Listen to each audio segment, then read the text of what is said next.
Assalamualaikum ñu del ci war rek tay ci benen programme bu am solo bo xamne rek comme niñ ko baxé diko défé ñew rek pour waxtaan ak askan wi doomi parti bi doomi Gambia li nga xamne lolu mo nek xew-xew réew mi ci walu politique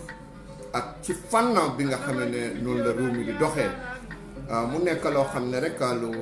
am solo la pour week bu nek rek ñu ñew fi al khamis ñu set li nga xamne lolu mo nek xew-xew jamono su ko defé ñu andi ko waxtané ko ñun ñepp su boba rek ñu mëna xam li nga xamne non la réew mi téré tay nak ñu am ñeneen ci topic yo xamne rek yu important la yo xamne rek deug li nek na lo xamne ñor nañu torop pour tay ñu ñew rek waxtané ko fan bi nga xamne mo ci ñëkka mo nek trust the leadership of H Dabo mu nek lo xamne rek lolu ñoral na bepp doomi Gambia bepp doomi UDP trust the leadership of H Dabo mo nek bi nga xamne mo ñëkka bi nga xamne mo ci tegu mo nek rice donation bi nga xamne ñi nga xamne ñoko def mo nek WFP ñoo nek ji nga xamne ñoo joxe malo ak leneen ak yeneen yo xamne rek war nañ ko séddale doomi réew mi waye nekkul ne government ci bopam ñoko joxe loolu tam ñu bëggoon ñëw pour leeral ko ne loolu lépp mu ci réew mi nguur gi pare nañ pour nga xam ne dinañ jël ay jéego pour séddale ko waaye nag séddale boobu buñ ko politicize ne ñoom ñoo génnee li nga xam ne mooy maalo wala sukur ak yooyu jox ko li nga xam ne mooy doomi réew mi loolu tam bokk na ci li nga xam ne foog ni leeral ko su ko defee doomi réew mi xamee ko noonu ndax ñu ngi wax ne ñu ngi def ay restriction lockdown te kenn xamul activités yeeg yooyu buñ ko stopé mun nañoo jëm ci yeneen jéego ne lockdown su boobaa ñu ne waaw am nañ ay leneen ak leneen pour doomi réew mi jaarale ko fa loolu tax tam foog ñu leeral lii su boobaa ñu mun a xam rek naka la affaire yi demee fragile security boobu tam nekk na li nga xam ne fi mu nekk ci réew mi lii am na fi torop ndax kaaraange réew mi fi mu nekk nii daanaka na sax na torop ba nga xam ne am na ay xew-xew yu jéggi dayoo yu yéeme yoo xam ne mu ngi xew ci réew mi doy waar lool nag mu amal ñu itte pour ñu waxtaanee ko ñun waa réew mi nañu mun a seet ay pexe ndax su fekkee ñu ne kaaraange réew mi fi mu nekk nii daanaka la gën a tegu ci yoon ndax foog nañ ne kaaraange réew mi mu ngi intact te gis nañ ne ñun doomi réew mi dëgg kaaraange réew mi nasax na lool loolu bokk na ci li nga xam ne dinañ ko waxtaane fii ci programme bi nga xam nag mooy mujjee moo nekk nag li nga xam ne moo nekk élection year ndax ñun gis nañ ne dëgg fi mu nekk élection bi nga xam ne moom lañ jublu si lu amal solo doomi réew mi la te loolu foog mu nekk loo xam ne rek dina bokk ci waxtaan wi bu baax dinañ ci waxtaan dugg ci xuus ci waxtaan si lu bëri ci biir ne ati élection la te réew mi am na lu bëri li nga xam ne daanaka laaj na ko yii ñoo nekk topic yi nga xam ne moom lañ leen indil tey waaye balaa cee xuus rek dinaa bàyyi suma naataango honorable Sidi Ndiaye UDP su ko defee moom tam mu dugg ci balaa ñëw dugg ci biir waxtaan wi toj ko honorable. Assalamualaikum na lamoy lal mbal kontona once again. Men yalon ko kam follow ni ñon time wala every Thursday. Memu media network la interactive talk shorty. Me yalon ko co-host solo, the host and the co-host men yalon ko kanaja. kacha ko la ka nyo hakilo bulandi fana ko to men yalan ko wala be ke kam bang gambe banko kam akumata ba comme ay même fo topico la carola akumata ba kele bayri man be mol konto na men yalan ko e kanjube live bring gambe jam fo gambe bantala UDP ko be dawda momo yalan ko kanjube ro gambe no be dawda e kanyum platform o follow up be konto na be tentula be jayla kayitandi ko momo be jam in platform oto ila doku kendo ila comments kendo lu anin ku jamali kamenu itandi janga appreciate baba kele comment kanyum programme host ali daming from the Manjai Bureau Secretariat comment the right honorable Mr. Usain Mbubi afali nyame topic ko nyim follow olam trust on the leadership of the right honorable Usain ANM Dabo anun topic ko nyim na fanani aje ngana da kumata bakele tapiko fanna fulanya ombe men ka tala ja wala manome alon ko njikita ko sunkaro konole batalal anu ngani jiko soto kon na local government authority so le batalala bari government fintita na kaitandi ko karo kono be kallamani boto dila every household la bari mano nyinna ta nyaadi mano nyinna nya ambe ole ka tala jam pour moli alon because yo kudo le ke jam me alon ko men keta nana distribution dole ke jam men keta kodola karoti bar government ya credit beta la adum ni nana la kodo men nata kaje ko musu dimbalu men ka $3,000 sika ka dila amambo adama barola jifo kono amambo adama barola mansakunda bulu bari yanin ke campaign na on kaje ko to le gambe musul so kodola while so mu kulati me alon ko aman sabati adon afele koda ga men keta WFPT World Food Program ya Gambia so mano me alonko anyanda dala household solel ba ni mano la distribution of kala nyadi ani government be mune fola mole concerning about ni mano la ko biringa alonko mano nyin ananya keda nyadi wol nan ko ngaka ta bunda fulanja wala mun na tanko fanat abala fa warta back not long ago men keda Bureau de Sans ka kodo me alon ko asembo what about 6.5 million anim fana men keta in nyamina kudam not long ago kamo kere fa ka jatul ka femol bonda bala nyimu fenati me alon ko ani ku ya warata bake akamunda na banko ala tanko hanisa en fonga pol nyinin kaje munebe larin gambela sitorti la karola bala fa wata fanna nanin jam wala mu election oti bayani ngalon ko be election ni yala kono be kacha la bunda la be na kacha close la oldo nyina mu kolti men yalon ko bina men discourse la bare ngata follow la memu the trust of the leadership of the right honorable Usainu ANM Dabo ni aje ngani na de Gambia dingolu nyin draft constitution la ko membe kacha kan ku keta kacha te especially ngalon ko the leadership of UDP itada jele. Okay, thank you so much, Mr. Musa Sedi. Ako make sure this information is on audios. This is why, but we have that sort of challenges here. Mohammed Mustafa, thank you. Dabo Jula is a very good somebody. Niaje nata the leadership of Dabo Pruka Trust. Go.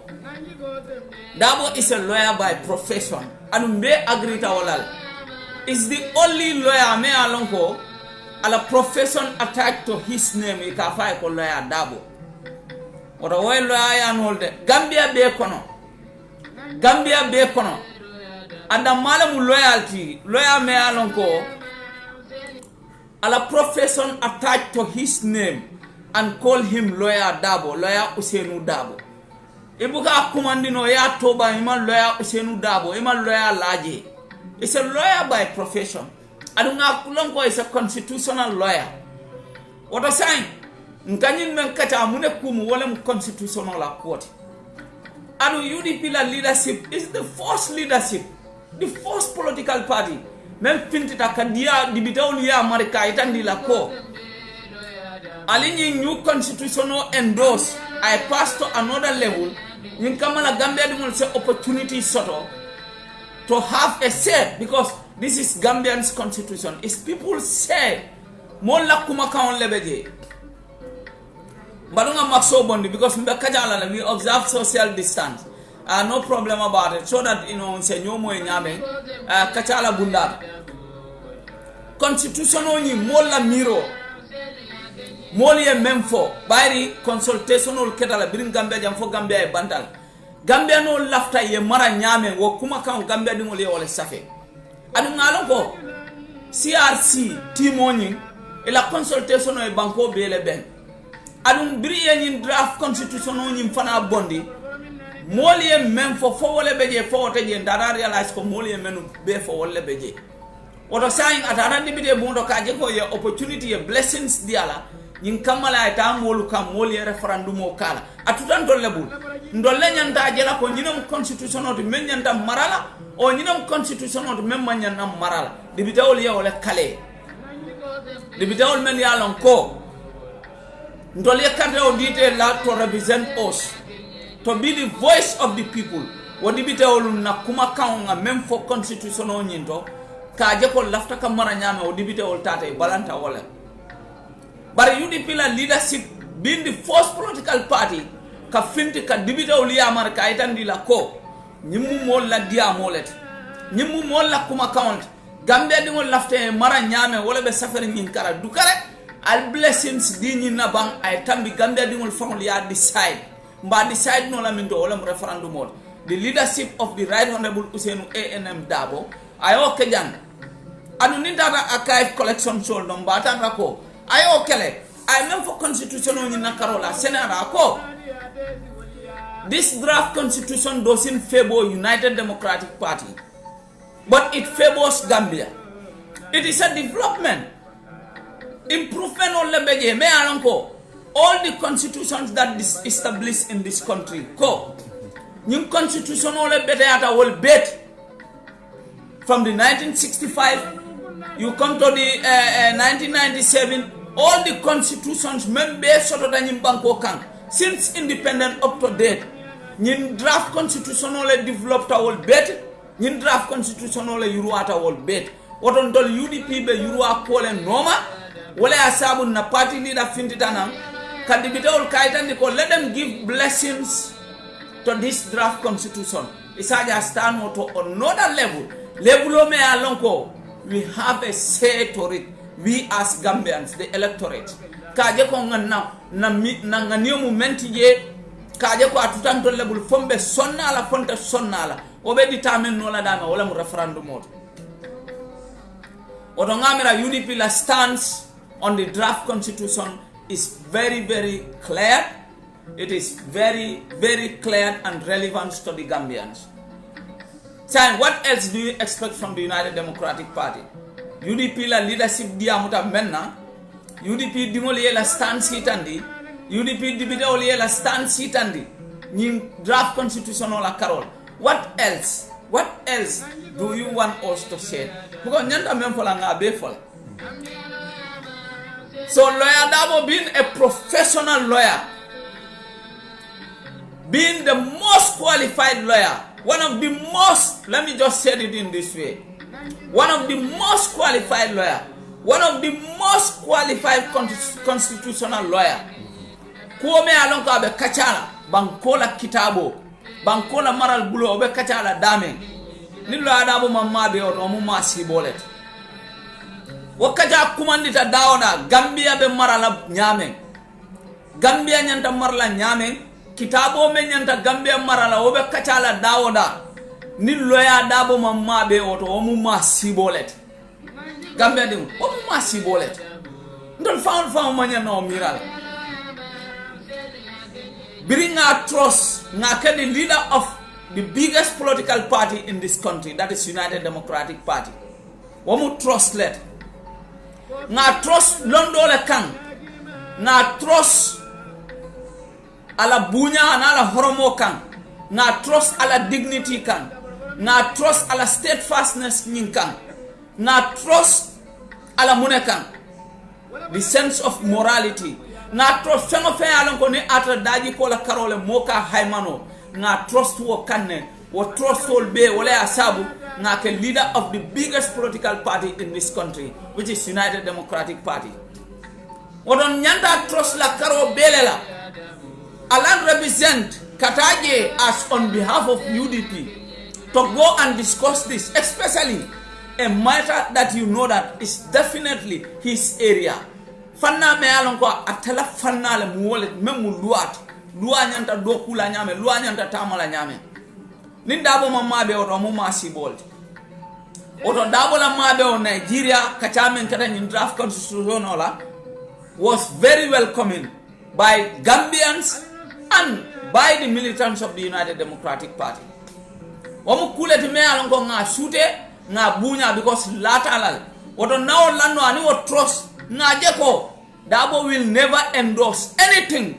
me alon ko Gambia dingul mam lafi men. The Right Honorable Ousainou Dabo will never agree on anything me alon ko Gambia dingul mam lafi men. Dabo will never agree to that. Mbe kuma kan moy kan menu be finti kan kachala menu keta Nigeria but don't manke party la spokesperson. We cannot attest to that. Na alfalu tada jele tada kacha believe tani na konina te futata jam ibe feedback skela because munakeda our doors are open for all medias. We are media friendly. Any media houses, so long as you are in this country, you are invited in UDP to ask any questions concerning about Gambia, concerning about United Democratic Party, and you will have a befitting answer. What the Right Honorable Ousainou Dabo ala trust nying wamanya na kelan tole kuti manya na siki sako found settle out. The trust is 100%.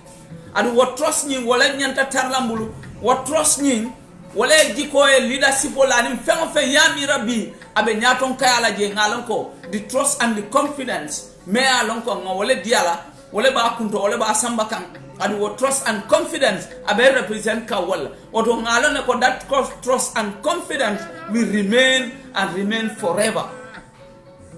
So wala asabu nyin draft constitution o diamol be caring but men kada nyin draft constitution o la court Gambia ni la koita male bari Barrow and his surrogates Barrow na la mol men yalan ko nyin draft constitution o ni reject after spending 116 million Gambian dollars taxpayers money ito len wulta jay ko ya celebrate le e ka fo nyoy nga fay dos pino kono nga fay mbalito kono ite fon men fay mbalito kono ya men nyambu ya fay mbalito kono e ko nya molem ignora talale asunkandale ifatalale sai kamune muri mbalito kono kada o fengo nyimbondi koteke Gambia di ngolu nyone ne wala nyanta banna fereng because nimu ku koyri natin tolti after spending 116 million of taxpayers money on this draft constitution. Self-centered, the selfish MPs, many alonko we all know them. Gambians, we all know them because mbengela listol sotol. Just to protect an individual, just to reserve the interest of an individual. Can you draft constitution kendo ka reject? E kanai ka molu hadani foka patike e ka fo nga fay do spinola kono Gambia de ngol fotan ni sai mune kacha fam mune be walatina molla mirol kana kaje ko kacha man kenin dula to kote sai Barrow and his people ya mune interest soto in draft constitution la karola kote. We don't have any constitutional crisis in this country. Constitution is not a problem in this country. Let us be honest to one another. There is no constitutional crisis in this country. Nyin draft constitution men findi daten. Atele advanced, atele developed, atele improved. All the constitutions me alonga nana soto da nyim banko kan. Adum ko Gambia be yuru akole no. Wala asabu ndol UDP, we stand for the betterment of this country. We stand to see the improvement of the Gambia. Wala asabu nyin draft constitution nga endorse. We endorse it because of what? Because of the improvements that are there, because of the advancements that are there, because of the rights that are there, because of the privileges that are there, because of the powers that belongs to the voiceless that are there. then UDP stands for the Gambia and for the Gambians. So wale asabu draft constitution oni, we endorse it. Na alon ko yuru akol lel beje. Mol men ni alon ko man sembo soto e fanal sela sembo sute akono. Anu nyim draft constitution o me yitandi. Abitalde atendan na jang. CRC mol ya fole is in coma. But abe wulale de aminale because muna be keren ndol Gambia de ngol be sulari menna ba sabatin dilal. The crisis that we have as at now is leadership. The problem that we have as at now is leadership. The incompetency that we have as at now is leadership. Nyina mun don la problem ot. Nyaton ka kende tem bulu na nyaton ko malon aben sambala nyame na nyaton ko malon munemu administration oti na nyaton ko malon munemu Gambia la yurwa kolti na nyaton ko malon munemu ntolla nyantolti mune nyanta kelan na nyantolti na nyaton ko malon nyina masibot na nyaton ko malon menketa Adama Baroti am malon sambaroka ke nyame na nyaton ko buka he is not even communicating with us Gambians ngalone Adama Barole nyim promise di ko every 6 months ani banku di ngol be kacha alale abe journalist ol be invite lale ani e kacha bare munati na man continue no because I alon ko I même for Gambia di ngol e amam baral I Gambia di ngol promise men na ma fulfill ama okay so he is afraid asilatale he is afraid to talk to the Gambians because munakena ayen la hidi men na ma timmandi amana la hido timmandi I am promise men na man promise all fulfill no I am fonyama keno that is the reality I fenjama bale for mole thousands of promises I made in 2016 Adama Barrow atele lota jako mani bodo dalasi wili killing adaja oyata nyimbanko kan akona sida be mani bodo kala dalasi keme woro wula Gambia dingul mani bodo be the cheapest rice the price of the cheapest rice is $1,450 $1,450 as at now. You want to buy a bag of Saddam, it's 1,700 plus. Now we are approaching to $2,000 for a bag of rice. We all know that rice is a staple food in this country. Mol kabalu menke manola. Mune mira be tolbul kaje ko. Importation of rice says stop no nyadi nyimbanko kang. Adama Barrow muneke in 4 years nothing absolutely on that rice production sector because man mira le jeme alonko na jeko ntol sekeno Africa food basket nyame nana rice production on adunga vast land na soto na swampy area soto meni alonko manol ka bete aje manol ka nyinya aje ban man sakunda la miro mu muneti ka jeko ka wodulal revive kawadulal murundi nan kaje ko ngamanol soto nyante soto la nyame wala wala asabu Gambia dingolu that trust and confidence that we have on honorable the right honorable Ousainou Darboe anyanta continue la de anyanta continue la Darboe will never do anything without the consent of the Gambians. He will never act on anything without the consultation with the citizenry. He will never do anything that's of no interest for the Gambians. He will never do anything. So that's why he is trustworthy. That's why we should have that confidence, that maximum trust on him. Kajeko, now will that other phenomenon bankola quote, bankola interest movement abe tamala wala. Gambia di wala interest movement abe wala fola. Adu phenomenon manke Gambia le interesti. Phenomenon alonko ate Gambia sambala nyato. The right honorable Ousainou A&M Darboe te sonala. Lawyer Ousainou Darboe te sonala. Wala ya sabu nyin draft constitution la kaja aketa daoda mbela filala ay mabeje because he himself is a lawyer by profession. Because he himself is a constitutional lawyer by profession. Wala ya sabu atoni ngamemfo. Lawyer be siarin jandi. Bari bi jumala ka kumandi atola a konton yala professional la kan. O ma tanti wala ya sabu dada daoda ba mala je lawyer Darboe. professional ni lawyer ya title sindama adu ngalona ko hanibi ni data Supreme Court of the Gambia. If you go to the High Court of the Gambia, I kiti kendol menuke, I kiti ol kuntu fanal mela, hanibi ka references tawala. The High Court judges, the Supreme Court judges are taking references from the points of the Right Honorable Hussein A.N.M. Dabo.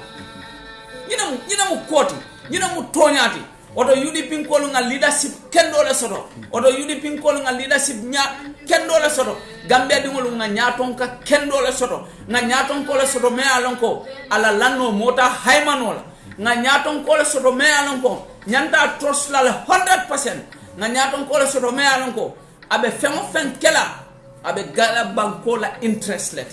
Odo nying trust on the Right Honorable Hussein Dabo. Gambia dingo benyanta nyin kanulale. Gambia dingo benyanta lotara lori nyin trust la karolale. And this confidence, trust is confidential. Trust is confidential. The amol be kekane, but in dollar stands on the draft constitution. It is very clear. Ni lafta UDPM for odronem. The leadership of UDPM for that is for the interest of the Gambian. Hani koma niya bondije, just koma. If they omit, just koma. We will reject it at the referendum. We will reject it. It will not even go for a referendum. What draft constitution obe nyame, abe lari nyame, abe temberi nyame, fenkana maje, even a dot, akana maje. Nyena mundo last stands. Because mol men yalan ko sembetela, ye sembo soto nyin draft constitution ola kon. Ha, Gambia la institutional be bete ala nyame wala indicate in draft constitution okon mol men ya lon koy mela nyanta la pol sodo o nyanta la pol wala kachata wala be in draft constitution okon na institutional be bete ala nyame na bundal be yuru ala nyame na agriculture be yuru ala nyame na health sector be yuru ala nyame na every ministry bita nyato nyame bankudi wala livelihood be improve la nyame wala be captured in this draft constitution. Wala be captured di. So wala asabu nga right and confidence men soto the Right Honorable Hussein Dabola. This trust and confidence must continue forever. The last time we talk about the independent message. I've seen on other medias many along go plagiarize a speech I walake. Dolba Fala is a copy of that speech from Obama, from whatsoever. But remember for a Gambian American Obama betama kamena in America. Birabona Mansayado, American Olia Lonko, Yara from Fota Mo Balel. But in other Muneke, imagine American Olia efforts ke, me alonko Obama la ideology soul. Obama la policy sol maybe tamandilano ya Joe Biden murundina because Obama la time Joe Biden na mala vice president Obama la primary health care policy in America American only alonna ko wobe American dingol nafala menna abe American dingol bon la mantoro men kono wala ya sabu ya lonna ko that primary health care policy solu at a tamanola on the Republican government wala ya sabu ya Donald Trump bondi ya Joe Biden nati Obama la policy be tamala because B Joe Biden ma advisor soto men tambita Barack Obama la so woto mo kendo membe ko Obama la policy be betari nyame nintol la Right Honorable Hussein Dabo I wala speak nyim for in the independent speech we honor it adu ngatale adu adiatanye adu kontanta kan ha ni anytime abe speech kela he got from the late Sir Dawda Kairaba Jawara abe dialanto lembe kontana because ngalone ko the late Sir Dawda Kairaba Jawara ay menke nyim banko kan na a quotation solke from the speech of the late Kwame Nkrumah of Ghana mbe kontana mbe seola mba itandila ko Africa din kendole mu imaje Africa din kendole diamo memfo afana ba da seika wala kan mbe kontana mbe seola ol oto mba fola na nyaton ko e ko mba fola e ko ala speak ni na copy from Obama bul mba fola e ko thank you so much for copying from Obama. Obama is a good leader and we need a good leader. The late Sir Dawda Kairaba Jawara was a very good leader for this country and we need a good leader. Joe Biden today is the president of America and is going to be advised by the former president of America, who was a good leader for Americans, which is Barack Obama. So what only nyaton ko ka kendo la kuma kaundu sata. O nyaton ko be bete alal Yara found the right honorable Usenu Dabo la nyaton kaya atimatal. Imagine mol men yalan ko yela banko mara. Ya mara ni silola. Ya mara ni londola. Ya mara ni ferola me yalan ko banko la interest le moti. Yara the right honorable Usenu Dabo ya jeko ase putano wol bulle ka jeko nyim banko fana yuru awol kam ba fole ko thank you so much the right honorable Usenu ANM Dabo. Naka the Ghanaian president Kwame Nkrumah, Julius Nyerere, you talking about Nelson Mandela of South Africa. Nakela speaks all the copy for in the Gambia. We are proud. We have a leader that we're supposed to be proud of, because all these people were good leaders for their country. Otomome alonko ate keno la nyaton ka kendati wabuka miro sodo wa nyaton ka kendo la kuma kango kawo bulala diamo kono mome alonko aman londo sodo londi tiyo la kuma kango abuka bulano ala diamo kono mome alonko amalo maralo ka ke nyamen ananyanda kela nyamen marala kendo la maral nya silolu abuke fala diamo kono. Oto the right honorable Usenu Dabo, thank you so much. But in Tolunga Lonko, Idiamu ta kaumena, wamu Gambia dingol la kaulet. The context of that independent message,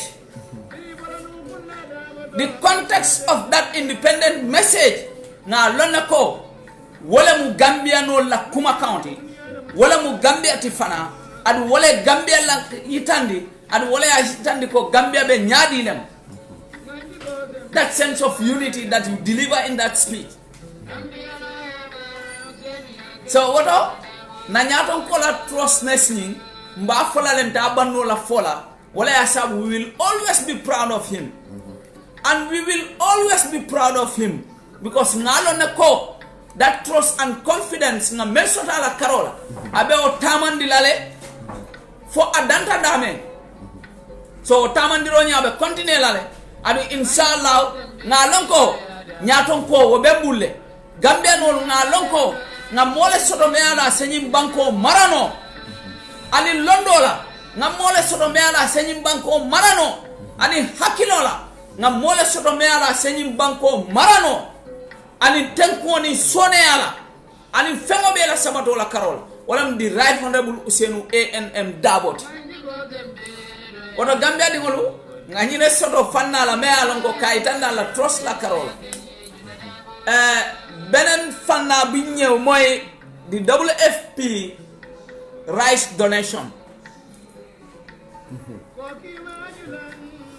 yalon kudo la tambita jan yaje benin fola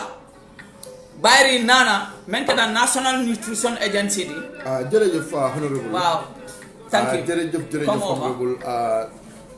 loolu nekk na li nga xam ne dégg na lu leer la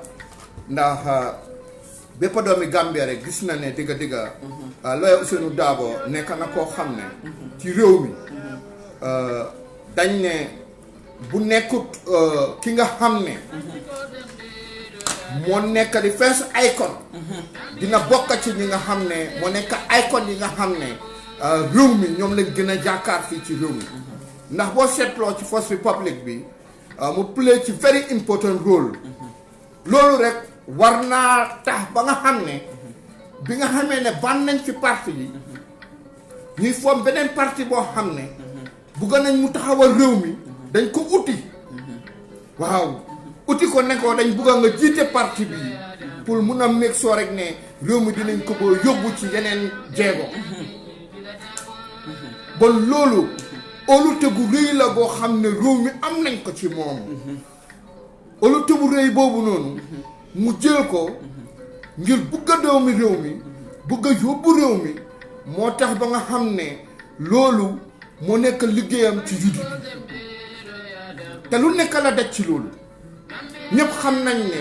lawyer Ousainou Darboe nekkoon na lawyer boo xam ne ci réew mi amul benn institution bu laxawutoon ci gannaawam mu nekk seen lawyer waaw muy NTC muy GPTC government institution su bëri ñoo xam ne lawyer Ousainou Darboe moo nekkoon seen lawyer taxawal leen ci bépp fànn even nguur gi si boppam sax ci jamono jooju fànn yu bëri moo leen cee taxawal moom lawyer Ousainou Darboe te moom rek moo nekk ci nga xam ne turam dañ koo oo ba pare teg ci lawyer bon kooku nekk na ko xam ne ci réew mi dañ ne fu constitutional crisis amee ñuy ko fa waxtaanee teewu fa bon réew mi war nañoo gastuwaat xool ne la moo tax Ousainou Darboe teewut ci jotaay boobu ndax ñëpp xam nañ ne crisis bi nekkul ne dañ nekk ci constitutional crisis ndax su fekkee ne Barrow administration bi ñoom ci seen boppa commit nañ lu ñoo ay political society ci kaw constitution boo xam ne fay nañ ci 116 millions pour make sure rek ne réew mi dinañ ko teg ci tànka yu leer ak new constitution boo xam ne dina mun a yóbbu tar république bi mu nekk loo xam ne ñu bépp doomi réew dafa def participation am contribution am invest si loolu si kaw ne ci fànn bu ci nekk lañ toog waxtaan ñu wax ci suñ idea ne lii ak lii lañ buggee pour li nga xam ne noonu lañ bindee constitution bi waaw CRC bi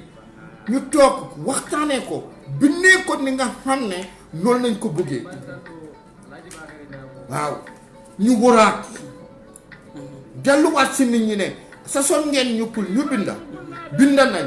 waaye itam dañ buggaat ñu ñëwaat ñu toogaat ñu waxtaanaat seggaat ba loolu leer na loolu dafa leer nañ waaye ki nga xam ne dafa bugg a nguur ba nga xam ne dafa ne moom fi mu nekk bugg na fee toog comme ngu président yi fi nekkoon liñ fi toogoon daf ko bugg a toog moo tax mu ne bugg na pour constitution boobu ñu kick ko aw because constitution bi indi na term limit wane na ko nekk moom benn term la fee mun a am mbala ñaari term te ni réew mi tëddee nii ñëpp xam nañ ne benn term la fee mun a am mu nekk ko mun a xaari ko despite the fact ne kick na constitution bi out ndax ñun doomi réew mi ñoo amee bopp baati réew mi ñoo ko amee doole réew mi ñoo ko amee ñun ñooy fal di folli bon fal ak folli bi nga xam ne mu ngi ci suñ loxo ñun ci jamono jiñ toll nii ñun gis nañ ni réew mi di doxee kenn du ko wax kenn te constitution bi nga xam ne jël nañ ko kick ko out pour seen own interest te bi loolu amee dañ ko célébrer def ay parti wane ne ñoom li nga xamoon ne bugg nañ ko am nañ ko jàppante wan ko réew mi yow wan ko àdduna si bon foog naa ne li nga xam ne danga ne lii baaxut sànni ko ba pare ñëwaat faraat ko faxas ko ba mu baax ne nañ waaw nañ waxtaanaat seet lii naka lañ ko mun a baaxalee bugg na ñen jàppale ñu si te ñun UDP musu ñoo wax ne constitution bi baaxul ba ñu dem ci négociation table bu dee ñun la rek amul négociation dañ ko yóbbu rek ci di house ñu endorse ko ñu def référendum ñu pousse mu dem ñun lii la UDP wax waaye soo gisee ñuy dem ci négociation table democratic principles process lañ bugg a rek mu toppa lañ bugg a toppa rek waaye mënoon nañoo bañ sës ne sax duñ dañoo boycott waaye suñ boycotté li nga xam ne moo nekk li ma la wax rek loolu moo cee nekk ki nga xam ne loolu daf ko jàng xam ko mu nekk liggéeyam ba ñu ko oyee lawyer Ousainou Darboe bon foog naa fu ñoo waxtaanee yëfi luwaa war na faa war a mun a toog pour réew mi toogal fa réew mi foog mu nekk waaw foog mu nekk foofu lii moo waral mu jóg dem Abuja waaye ñoo xam nañ ne Goodluck Jonathan bi mu fi ñëwee daf ne ko jarut négociation ndax ñun lii bañuñ ci dara dañ ne nañ ko yóbbu référendum bon su fekkee dañ dem ba bëgg a négociation bon dafa am yuñ bëgg a omit si biir constitution bi omit boobu nag ñuy wax ne dañ koo omit ñun dañ ne benn dos sax buñ ko ci omit ndax amul dara loo xam ne Goodluck Jonathan mun na ko luñ munut fii ci réew mi politicien su luñ munut waaw loo xam ne moom mun na koo amee def ko loo xam ne munuñ ko fii amut mun nañoo defar constitution bi ba mu baax te balaa am doon dem foofu noonu sax ñuy oo Goodluck Jonathan neneen ne ko jàppale ñu dimbale ñu ndax ñu mun a restaurer li nga xam ne mooy constitution bi restaurer ko dundalaat ko dana jaaga abot ko li nga xam ne loolu lañ leen wax fii mooy li gën a yomba nañ ko delloowaat ci house bi nga xam ne yooyu war nañ ne lii baaxut ñu tànn na ko indi ko mu nekk bill ñu defaraat ko vote ko endorse ko mu dugga ñu yóbbu ko référendum lii lañ wax gars yi ñu ne déedéet loolu mënut a nekka nañ oote ji sa biti xoolal rek réew moo xam ne mu ne moom am na li nga xam ne mooy souveraineté nga xool ne bi nga xamee ne tànn nañ Adama Barrow ak léegi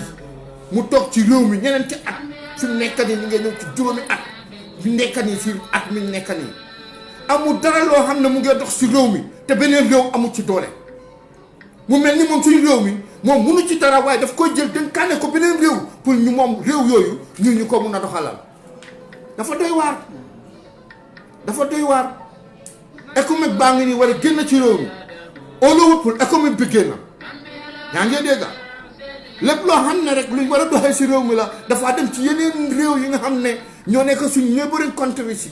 pour fexe naka la loolu di mun a amee ci réew mi seetal ñu fi internet bi ñaata yoon mu internet connexion mu ngeen dox ci réew mi Sonatel ñoo connect ana souveraineté Gambia constitution bi itam mu jéem a try ba nga xam ne jël na ko sànni ko indi constitutional crisis jéem a développe li nga xam ne mooy constitutional crisis falsely yóbbu ko Nigeria suñ géej jaa ngi nii mu jël ko jox ko Chinese affaire yi nañ ko seetuwaat ko looloo tax ñun ñu ne let's trust the leadership of Lawyer Ousainou Darboe ndax soo gisee ñu ne ñu trust the leadership of Lawyer Ousainou Darboe nekkut ne ñun dañoo wax lu ñu ne waaye dañoo wax li nga xam ne loolu moo xew first republic bi sax Dawda Kairaba Jawara republic am dañ trosoon ci the leadership of Lawyer Ousainou Darboe as a lawyer waaw problème su bëri nekk fi ñu caaj dañ fi ay treason si ay yoo xam ne ñoom dañ ci innocent Lawyer Ousainou Darboe moo jóg taxaw meeg soo ne loolu xeex na ko te joxoñ ko ci butut lépp loo xam ne Lawyer Ousainou Darboe am na ko invest na ko ci réew mi invest ko ci protect réew mi invest ko ci naka la moo dimbalee doomi réew mi looloo tax tey ñu ne let us trust the leadership of Lawyer Ousainou Darboe ndax su boobaa ni mun a seet ni nga xam ne noonu la ñoo yóbboo réew mi ci kanam. Thank you so much Mr. Mboup o fannal na bayre al ya moyle ni aja ngani nati wala mol la mirol buka clear so kacalem kacanyun kono dum a kono ka fanule bari ay fanna ma me alan ko history lem bring ku sotata yang in 1994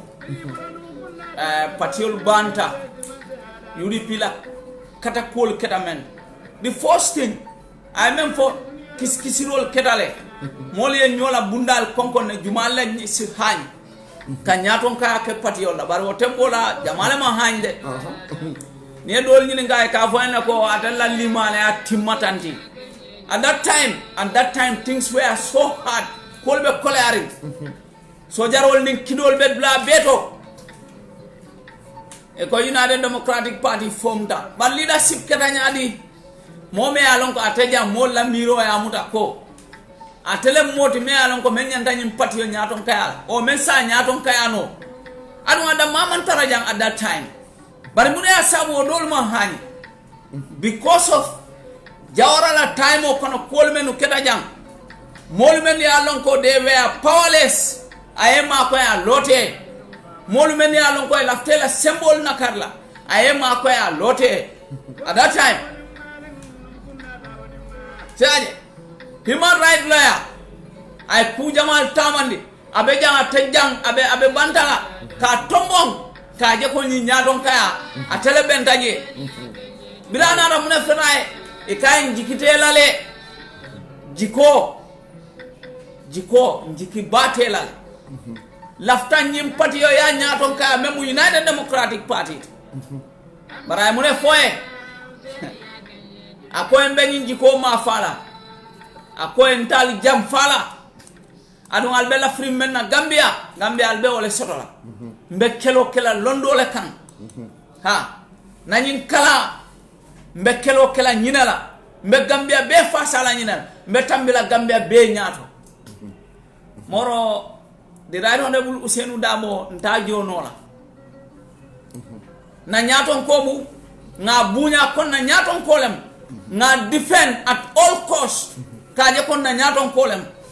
a jarata wala because of I sacrifice all menu kanyim banko kan a jarata le ka defend si famo be nyama ka defend a nyama ntol men yalan kon tol nga tambinde abe nyato nyanda ka defend nyanda ka trust 100% nim percentage be je men tambita 100 lamba kela wallet because mole mati I sacrifice letani banko e kom wato kulbe koleari moma hani molu buka findi pour ka nyaton ka place yal nin molu man hani pour ka place ota men yal political position on lem ngaw karanu history tole barate hanyita a hanyita konkola a hanyita batala a hanyita femobela a hanyita nyaton kayala fom futata bito oto nyanta bunyala len a horoma lanno bedanta damen nyanta o lanno itandilala nyanta o lanno itandilala that trust and confidence meya lonko Gambia dingul ya sute menna when he was away to lead United Democratic Party. That trust and confidence must continue, must be strengthened at all time, at all costs. Ala Carol, menkeda the right honorable Ousainou lawyer Darboe had signed ni lawyer title atel tam ni lawyer title atalemu oto bankola loi be kachala dame ni Darboe mamma be oto o muma sibol di Gambia nolu bari ngalo ne ko comme nga même fo ate kutamandila Gambia dingul malla fi menna ate barala kulaje membe Gambia niyo kuyala ate kuma fola Gambia dingul malla fi menna ngaw suute atole ngaw quality suute atole ngaw londo suute atole ngaw hakilo suute atole fana ngaw maturity suute atole wala asabu ala that trust and confidence nyanta kawo renew at all the time. Yes, that is lawyer Darboe, the right honorable lawyer Darboe, the constitutional lawyer, the human rights lawyer. You call him names. Wanyanta bambanale adu wanyanta wati nkaw kutayandi kaje kon na nyaton ko mba defend lale na nyaton ko mbe lola komale na nyaton ko mba fasalale na nyaton ko mbe wulila fele na nyaton ko na sida mbe sila fele na nyaton ko mba fele at all the time ha because of munekeda ay lahidolu timmandi munekeda ay karafolu beteyandi munekeda aman jam fake munekeda an lota Gambia dingole birabe koleari fam futata biti lol oto mina fanna fula jawmena bari. It's like today we're talking about the biography of the right honorable Ousainou A&M Darboe bari mbe murlana njane ngaw fole on this platform mba folale ngafo. Yes, Gambia dingolu, we already have a leader in place. That is the leader of the United Democratic Party. Adun kanyim fo men dalilola nga lonere. He is the most vetted political leader, the most vetted presidential candidate so far in this country. Mo kana Gambia dingul nene wala fereng. Ita nyinin kala londo la karola. Ita nyinin kala hadamaya la karola. Ita nyinin kala balafa la karola. Ita nyinin kala hakilo la karola. Ita fengo fel long. Ko nyaton ka kendo mol ka sula wala. Ko nyaton ka kendo nyanta o taman sero lel sodola. The right honorable Ousainou A&M Darboe aya bele soto sai muna tutaje wala mnyinti ko na topiko memu election yati mbeduna wala kono mfelem futata election ya ni sango atuta kari sey sai afren kanalu majle kono January fat February fela fat sai minadu na majle kono muna nyandan tolum adu the problem that we have the crisis that we have wala leadership na lonko na banko is very unfortunate to have a leader like Adama Barrow. So what kamala Gambia dingol hani sign kaitandi molla kombe election ya men kono. This is the most opportunity that we have. Nyina mo opportunity ti ala en tol fanal harje menna. Imaja en bulandi election sound kono taringo kono. Election o me alonko power belongs to us. Ndol Gambia dingol le ba decide la. Mbe kumbo kam membela Gambia la tanya to balia. Mbe kumbo kam membela fanal la na banko kan sila wato sita le mfangole ya bondi mfangol kan mba bondi la no mfangol kan nyadi election wato mbe wolet alinga kada nyi jana registration no ase commandino la at any time massive turn out pour ka finde ani symbole momo e dingol lem bang e kanunte lel mu bang e terol lel mu bang e signol lel mu bang Gambia dingolu nga findi ngata register nga findi ngata registration center nga na watu ta ngata nga make sure nga register soto go ate koleal birth certificate ol bal sila molla ID card ol ba sila molla kaiti ya lonko itamu Gambia dingol mbe wala la Gambia dingol we talking about Gambians. This is Gambian matter. Elections are internal matters, and elections are purely for the citizens. Elections are purely for the citizens. Electiono banku dingol letam. Banko ka ini mol ka dem fengo bela. Banko ka ini mol ka fengol betala. Banko kan aka ini mol ka kun fengo beto. Bari banko la politiko mu banku dingol letata. What on your message is for the Gambians. And it is for the Gambians. Purkaje ko Gambia dingol la preparation of election yambe wolet. Alinga kata me alonko wala mu jorawnt membe mfasala kaje ko nyaton ko men kato sinola abe bola nyato nyame wasa ombe wala kono 2021 December kanal amanjam nyaton ko me alonko aye bang abuka song aninga kacha abondo asitale wala mu nyin sound 2021 December karo kono nyaton ko me alonko amalong official ka tama nyame amalong relationship oli ba fana me nyo jokol ni kol ka tama nyame abondi wato sitale me alonko nyaton ko me alonko ala promisolo ay be felle ay mol promi ay la hidol kamen ala hidol tinyale ame timandi abondi wato wala sita wala munyin 2021 December karo kono on the 4th of December because presidential election wo buka bay fembuka o bay presidential election be kelale ala be kelani sawla kono memu 2021 karo me ala wala mu December karo kono oto Gambia dingol wado sital de ala manjam fa kotek bari kari konto me alon ka konti sangol la sai nga fele kari konto wala tutaje mbe kari konto me nambe labana muna wala mu tili konto be bolaje mbe labana muna la awas konto oto awas konto janni tili kari konto be kekan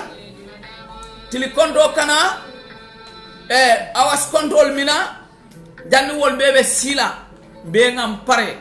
parendirobe kelamenti wala mu carte kesoti carte keso mbe pare la wala mbe ni election chairman kon nka membe kumbo mfaon le ba bondi no lam faol kan nka mem kumbo na lockdown to mfaon le ba bondi no lam faol kan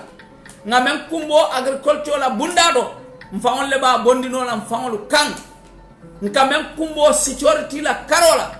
mfaon le ba bondi no lam faol kan mba bondi no la nyane wala election yambe wala kono nka mem kumbo safaro la karola julaya la karola fangol le ba bondino lam fangol kambe complain na marché auto luolu fengolu dabe jawyan fengolu dabe kafula ibukalo nyaadilem nka men kumbo na poroto bi ni la fa fengona la banko kan banku dingol kolaya membe di alka kolaya men taki poroto al yalon atol menu ka fengolu nat nyim banko kan banku dingol al yalon alka taxol menu jo al yalon albe kolaya al menu face kanje kawo bonding kan o wato le sita memu December karo kono de nyin 2021 sound kono nka men complain nka men kumbo karan la fannato karam bungo dolbe je ni futata bi masibolem giyote o karam bungol to karam bungo dolbe ni futata hani toilet kendo e ma soto o karam bungol te banna jam nka men kumbo karan la karol mfawle sa bondino mfaw kande bitunga tutanna keneto mbe wato men kono mbe tembo men kono mbe sango men kono nyina presidential election o adu nga solution o sotole solution o wala nyinti ko mobe mama mobe ka mama nat mobe kaito nyini mobe voters card ya make sure voters card shot mobe ya make sure voters card shot momo ya make sure birth certificate shot ngabula ID card ol noma na banku din kaito nyante nyini lan dol banku dingol nga kata nga voters card shot nga massive registration oke nga nyaadungo go nga tilimbali ya bondi nga jenko bondi nga corruption olu bay nga so many things bay nyimano la komen ka kaja ni aje ngafo nana fintita janna mekata National Nutrition Agency musu dimbalu mewmen e nyanta dalasi wili sabale dilela adu wo dalasi wili sabo ngalona ko mole wo lobby wo fonni lobby barbidana na munakana man sakunda akela credit man sakunda credit ta nana bulu baroka lo platform to ka fo Gambia no le ko momo mbe musu dimba mbe sola $3,000 ay kodo bondi mi so nyimano me alon ko WFP World Food Program le anat Gambia dingol na manolem area councilol ba mano janjandila nim barola momen natalu noma ka falie ko mano nyi adama barola di ala fa adama baro mamani di jang nyi mano bora WFP World Food Program le nyi mano nati jang adu nyi sunkaro kono njikita koy ba janjandila bari nga lonko menu ba janjandila abe kelana local government authority so let odo nabe janjanna ni la molbe finti kan ka fo mole ko adama baro ali nyininka ay mano bondi mi ala ali nyininka ala mani kunkobe min akamani do ko ke min ali nyininka ala fa ala mani kunkobe min because man kunda mamani kunkulo abul ala ali nyininka mano bodana mi so wodo kamala Gambia dingol nga preparation o ke kol man jamfa si torri la karola be men fo kanja kanyapi molu kan kamol la fengolu ta kamolu fa kamol la fengolu ta kanyapi molu kan molu buka hani silang sudo fa ibuka hani la tamala nyi sata wol kon muna be keri si tortil fanale problem ole sodo because si tortil be sura menne ma sodo adama baro haynana ay pick up olu ta ay di mo kalantan kensa wolula ibe yara la sata kono be patilla na si tortil hayna nyanda do ko kala nyame ma keno anyam wodo nyulal mu kolte me alon ko Gambia fonga alon ko bitaka nyanga alon ko bukata ku adu ngalon ko nyim problemo be membe larin kam femma lankam fo leadership nyine mam betea leadership nyine mam kati leadership nyine bukata ku wodo leadership fali wato sita o leadership fali ngo abe kela nyi sound la kono memu 2020 sound December leadership fali ngo wodo banku dimo be pare wo falindiro e fane mabe o kono o falindiro e fane dabula o kono sama e saje fana si titarno sama e saje fana si bulo wulindino sama e fana si nganya no kaje ko leadership mane o men benna banko kan mfana kafuta mollale ka me so kaw leadership bonni banko kan nga leadership kendo sindi memu di right honorable Ousainou ANM dabula nyatom kayati nga UDP government soto nyi masakunda kono nga jube within shortest period of time nga jobe Gambia be kala nyame ngaje ko na health sector be transform la nyame ngaje security sector be transform la nyame ngaje education sector be transform la nyame ngaje agricultural sector be transform la nyame ngaje all the institutions be kala nyame ngaje na constitution kendo amina nyame UDP government inshallah rabbi mobile ngawta jërëjëf honorable foog naa li nga xam ne toj nga yax bi waaw ñëpp xam nañ ne digga fi mu nekk nii li nga xam ne mooy WFP muy World Food Programme ñoom ñoo indi li nga xam ne moo nekk ay maalo yu bëri yoo xam ne indi nañ ko ci réew mi ñu jox ko li nga xam ne mooy area council si pour ñu make sure rek ne lii dinañ ko mun a tasaare ci doomi réew mi mu nekk loo xam ne rek am na very soon area council si dinañ door di oote li nga xam ne ñooy councilor si su ko defee ñu defar seen liste mun a dugg ci biir réew mi mun a seet naka lañ ko mun a tasaaree waaye nag lu mel noonu amoon na fi ak naana président bi jóg ne moom mooy joxe jigéen ñi moo leen di jox xaalis mu mel ni ne moom dafa mel ni daf ko jëlee ci poosam di ko jox li nga xam ne mooy jigéen ñi di leen ko lebal ndax wër nañ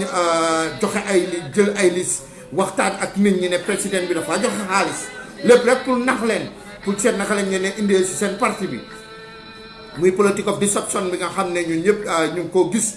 muy ko doxee ci biir réew mi lépp rek ngir bëgg a nguur ndax nguur moom ak noo ko bëgg a war ngaa mun a xam ne rek ne doomi réew mi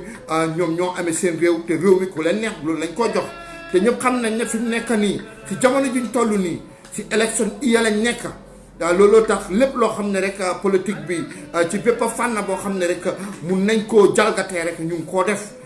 te ñu ngi koo gis ci biir réew mi ndax ñëpp gis nañ yëfi constitution bi fi mu nekk ni mu demee ñu dem ba Nigeria oo fa ñi nga xam ne ñoom ñoo nekk njiiti réew mi ñiiti réew yi nag ñiiti politique si ñëpp dem fa NPP yónnewuñ kenn ku dul Sidi Ndiaye mi nga xam ne moo taxawoon fii ci réew mi ne Barrow du fi toog te tey moom la óolu pour yóbbu ko pour mu dem taxawal ko pour affaire yi li nga xam ne mooy constitution boobu noonu mu nekk loo xam ne rek dafa doy waar ndax su fekkee ne yow yaa ngi ñu ngi la fal nit ki taxaw ne yow doo fi toog mu jaral ko lu nekk tëj nañ fi rajo def lu nekk def loolu tey yow kooku nga yaakaar tey jiital ko ne mu demal la ba Nigeria pour make sure ne agreement yooyu négociations yooyu moom moo la faa toogal moom moo nekk sa njiiti réew njiiti parti waaw ndax njiiti parti lañ oo su fekkee ne njiiti parti lañ oo ñëpp ñu jóg ngir réew mi war nañoo moom si boppam waroon naa jóg dem respect ñi nga xam ne mooy suñ njiiti parti yi pour make sure rek ne lii ne jox nañ ko respect cër ndax constitution lañ wax mooy li nga xam ne mooy doxal réew mi waaw loi yi nga xam ne mooy doxal réew mi ñu jël ko doxalee niñ doxalee ba pare ñëwaat tuutil waa réew mi ci fànn bi nga xam ne noonu lañ ko doxalee bon li nga xam ne moom lañ am fii ci réew mi war nañoo xam ne lii leadership problème la leadership problème moo nekk problème yi Gambia fi mu nekk nii waaye dañuy alhamdulilah sant yàlla ndax ñu si élection iya fi mu nekk am nañ di right pour ñu make sure ne ñun def nañ wécci waaw te wécci boobu noonu nga xam ne moom lañ war a def ñu ngi ñaax doomi réew mi di leen wan ne leen am nañ fi leader boo xam ne since the first republic bi mu ngi taxawal réew mi kooku mooy kan mooy Lawyer Ousainou Darboe moo nekk ki nga xam ne dëgga jar na pour ñu time jot na pour ñu jox ko réew mi man saa yu nekk dama ko dee wax ne Sénégal bi affaire yi méttee ba métti liñ def mooy dañ jëlaat réew mi dellawaat ko ci ki nga xam ne mooy seen paa bi waaw loolu la Sénégal def te biñ ko defee képp ku dem Dakar gis nga développement yu rëy yi nga xam ne yooyu la def Dakar waaw kooku loolu gis nañ ko tam si Amérique biñ gisee ne dëgga Donald Trump bugga leen na jël sonal leen jaxaseen leen ak àdduna si indi problème économique fay naka la tuuti problème ak China ñu liñ def mooy dañ ko génnee vote ko aw waaw pan foog naa réew mi nga xam ne réew mi bugga naa dem kanam li nga xam ne loolu laa def rek mooy dafa seet li nga xam ne mooy interest si réew mi waaye di doxee ci interest si ñi nga xam ne ñoom liñ gis mooy interest si benn nit man foog naa ne dictateur nii la dooree woon ñun gis nañ lii ci 1994 Yaya jékko rek nekk dictateur si réew mi dafa am ñi nga xam ne ñoo nekkoon ci gannaawam di abating di ko dimbale di ko jàppale aiding and abetting to make sure rek mu nekk dictateur fii ci réew mi te door na fi mu nekk nii ndax ñu ngi koo gis ndax ñun ñëpp xam nañ ne ñu ngi ci élection iya ñun ñëpp xam nañ ne fi mu nekk voter registration war naa door waaye fi mu nekk nii li nga xam ne loolu lañ def mooy IEC requirements yi nga xam ne moom lañ soxla pour mun a door li nga xam ne moo nekk voter registration government bi indi fa ay lëj-lëj yoo xam ne ba nga xam ne loolu mënut a door ba léegi te fi mu nekk ñun ci février waaw mars avril dugg nañ ci li nga xam ne mooy weeri koor buñ ci génnee rek ñu ngi si mid iya foog naa ne buñ nekkee ci mid iya nga war see door di nga xam ne moo nekk voter registration process boobu noonu war see génna ñëw dugga si campagne process war see génna ñëw dugga si election process arrangements yooyu noonu yëpp dafa war a am early preparation waaw ndax am na lu bari lum laaj ci biir muy logistique si nga xam ne mooy tax affaire yi mun a tegu ci yoon te dictateur dafa am fu mu dee dooree mooy li nga xam ne loolu la réew mi laaj nga kale ko ne lii warut a am yow li nga xam ne loolu nga bëgg pour mu am foofu la dictateur dee dooree te fi mu nekk nii ñu ngi koo encourage ñun ci suñ boppa te gis nañ tam ne dëgga suñ réew mi fi mu nekk si jamono jiñ toll nii ñu ngi compromise the sovereignty of this country ñu ngi ko compromise te loolu yëpp ñu ngi ko seetaan in the detriment of few people yoo xam ne seen poos lañ fa nekkal ñu leen di jàppale ba réew mi nag suux ndax olof dafa am lu wax mu ne lii raam si ñag bi la jëm lii raam si ñag bi la jëm ñu ngi koo seetaan nag mu ngee raam ñu ngi koo seetaan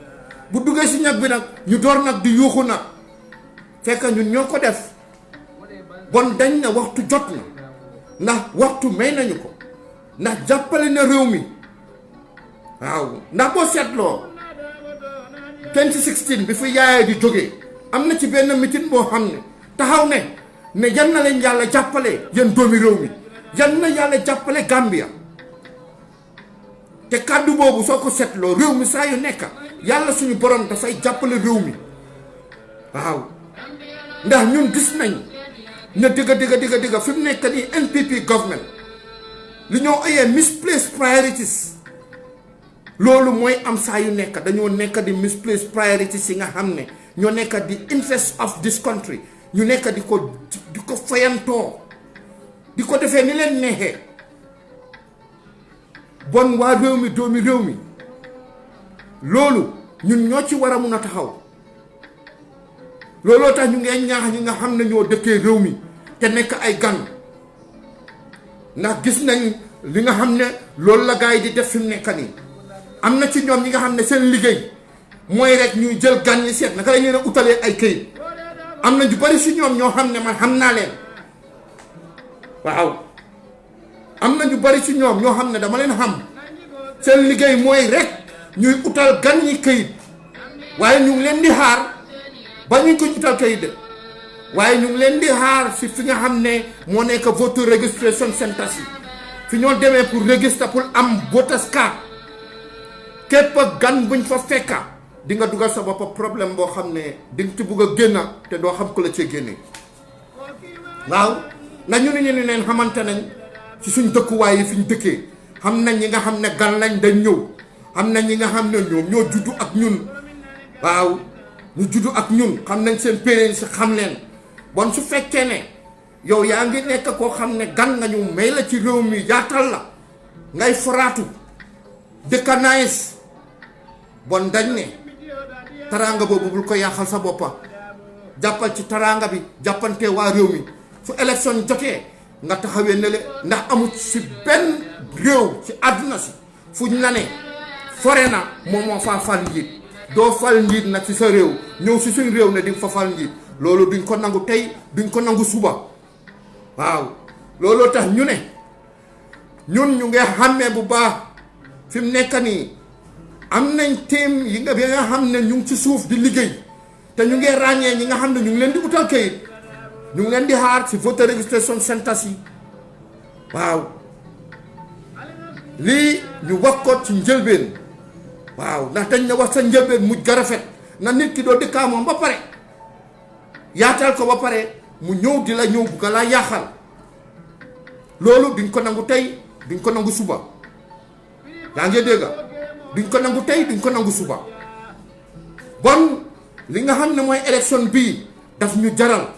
suñ bakkan yi la ñu jaral ñun lu nekk la ñu jaral ndax suñu réew mi fayantoowuñ ko we don't have any other place Gambia lañ am ndax mooy suñu lépp yaa ngi gis soo bon li nga xam ne loolu la ñoo wax mooy élection bii nga xam ne jublu na ñu ngi ci logistique ci taxaw di seet naka la ñoo def ba mun a def suñ changes yi ndax ku gis li nga xam ne moo xew di nga gis ne di nga xam ne dëgg réew mi dafa laaj ñu wécci te réew moom amoon li nga xam ne loolu la ñoo def rek moo nekk ñu demand for a change waaw looloo tax si jamono juñ toll nii bépp doomi réew mi ñu ngi laa ñaax bu baax a baax ñu dem uti suñ kayit yi mooy birth certificate ID card nañ fexe ñu am ko yaa ngi dégg attestation loolu tam tax na dina ñaax ñi nga xam ne ñooñu ñoo nekk ñi nga xam ne ñooy suñ alkaali yi ñu ngi leen di ñaax bu baax waaw duñ la jël nga nekk njiiti quartier jiite ba pare nga ne yow xamuloo ñi nga xam ne ñoo fa dëkkee di nga xam doomi diw ak diw kër diw ak diw bon lii nekk na loo xam ne nañ ko bàyyi xel bu baax a baax waaw bon looloo tax ñu ne alkaali yi nañ bàyyi seen xel koo xam ne ñëw na pour attestation na fekk ne yow xam nga ko bu baax a baax yaa ngi dégg dem si boobaa nga bindal ko li nga xam ne mooy attestation am mu dem ut këyitam am ko am na nag ñi nga xam ne ñoom tam dañoo gis ki nga xam ne dëgg kii doomi réew mi la mu dem pour ut attestation ñu ne duñ ko jox because of gis nañ ne moom parti nangam la nekk te man maa ngi support parti nangam lii lépp war nañ ko bàyyi suñ xel bu baax a baax ndax réew mi ñun ñëpp a ko bokka ñun ñëpp a ci am cër képp ku ci am cër rek nañ ko jox cëram waaye ku ci amul cër nag wax dëgg neex yàlla li nga xam ne moom lañ la boole bokkal ci loolu li ci des nga bàyyi ko ak ñi nga xam ne ñoo nekk waa réew mi lii ñu ko wax di ko waxaat wax ci njëlbeen mu gën a rafet looloo tax ñu ne nag dinañ ko wax bu baax a baax maalo mi nga xam ne mu ngi ñëw maalo mi dinañ ko sar ci li nga xam ne ñoo nekk local government si dinañ joxe maalo mi waaye nag loolu tam bugga nañ bu baax a baax pour nit ñi xam ne nekkul ne nguur gi ñoo ko joxe ndax maalo moomu ni dañ tax ñu ne waa ok fi mu nekk nii am nañ maalo nañ puus lockdown nit ñi gis nañ lockdown bi passé li nga xam ne loolu la nit ñi jonkantal ci ay problème ndax ñëpp xam nañ ne fii from ndaka la turaate hand to mouth la am bi demee wut noonu réew mi tuuti na amul resources nit ñi lu ndaw li ñoo am ci marché yi loolu la ñoo dem dundalee li nga xam ne mooy seen njaboot yi si kër yi restriction si nga xam ne moom la ñoo andi moo nekk ñu ne bëgguñ ñi nga xam ne moo nekk ay ngënteeg ay get together yi political ndaka la turaate yi rallies yi loolu lañ wax loolu nag dinañ leen ko may ba restriction bi ñu génnee ko waaye buñ ci buggee boole lockdown te amuñ li nga xam ne ngañ ko jox nit ñi dina indi beneen problème boo xam ne dëgga du ñu gënal ñun ñi nga xam ne ñoo nekk ci réew mi ndax ñun xam nañ réew mi fi nekk ni méttee lu bari loo xam ne nguur gi war nañ cee taxawuñ ci sécurité bi dinaa ko waxaat ko sécurité problème réew mi am na ko bu baax a baax ku daan barki démba lañ fa jël nit rey ko toj bopp bi génnee bët yi loolu musuta am ci réew mi façon ni soxor yooyu yu métti yooyu musuta am ci réew mi bu yàggut nii benn naka la bureau de change lañ toj jël fa ay millions masque seen boppa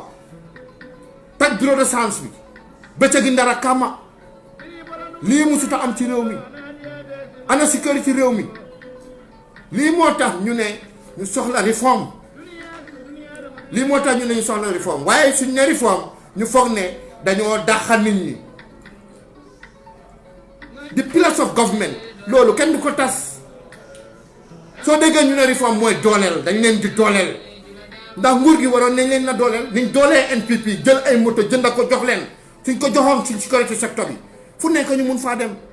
mun a taxawal problème si crime si wàññeeku crime rate bi wàññeeku waaye fu bari dañ faa mun a dem dangaa dem police am salifin sax ñu ne la ana moto ana essence te NPP démba sécurité secteur bi since republic bañ am independent ba léegi 56 years munuñ koo empower munuñ koo dooleel ah lii moo tax ñun ñu ne réforme bi nekku dañoo dàqa diw dàqu kenn réforme bi yëpp dooleel la moo nekk institution bi ñu dooleel ko jox ko cëram jox ko ay moto jox ko ay matuwaay mu am doole bi nga xam ne moom la war a ràngoo mun a def liggéeyam ni mu war a waree lii moo tax ñu ne réforme constitutional réforme soo dégg ñu wax ko moo nekk constitution bii gars yi sànni ci àll bi daw ba Nigeria ne dañ koo jéem a resurrectaat bon lépp gis nañ ko ci suñ bët yi mu ngi ci suñ bët yi kenn duñu ko wax réforme si ñoo wax yépp pour dooleel la waaw nañ ko xamee noonu bon ñu emal fii suñu waxtaan may leen ba beneen yoon waaye dinañ ñëwaat beneen yoon pour waxtaanee ay waxtaan yu am solo waaw waxtaan yu am solo dinañ ko andi next week waaw ndax li nga xam ne loolu moo xew sa Nigeria nañ leen ko andil leen na yeneen ak yeneen yoo xam ne dinañ ko indi ci plateforme bi ma honorable Sidi su boobaa ñu leen di jox dig daje bon jërëjëf ci topp bi nga xam ne moom ngeen ñoo toppa jërëjëf ñu jox leen dig daje ba alxames bi ñëw alhamdulilah jërëjëf